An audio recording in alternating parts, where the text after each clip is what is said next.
Rocket here. Got another video for you. We're going to talk about sand check or a top sleeve. It comes up quite a bit. It's kind of an old school thing. It's what we did. Nowadays we will run a HVR, hollow valve rod pump, and we'll talk about that in another video. But I just want to touch on the sliding sleeves. Basically what it does is on an upstroke, you pick up fluid. On the downstroke, solids is going to fall out of the fluid and can fall down inside the pump with a regular guide on top of the pump. As the solids falls out, some of it falls down around the outside of the pump, but a bunch of it falls down inside the pump and winds up on top of the plunger, which can cause damage to your plunger and to your barrel and cause a sticking issue and that sort of thing.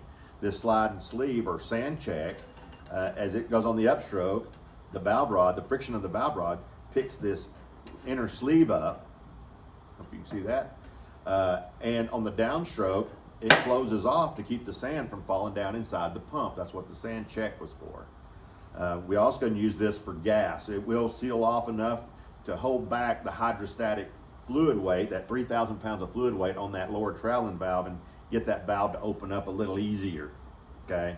And so here's another version of the thing. You can't hardly see the sliding sleeve inside it, but it's there. So if you want to know anything else about this or recommendation on a sucker rod pump, just get a hold of Rick R at Don-Nan.net or tech team at Don-Nan.net, and we'll get back to you. Appreciate it.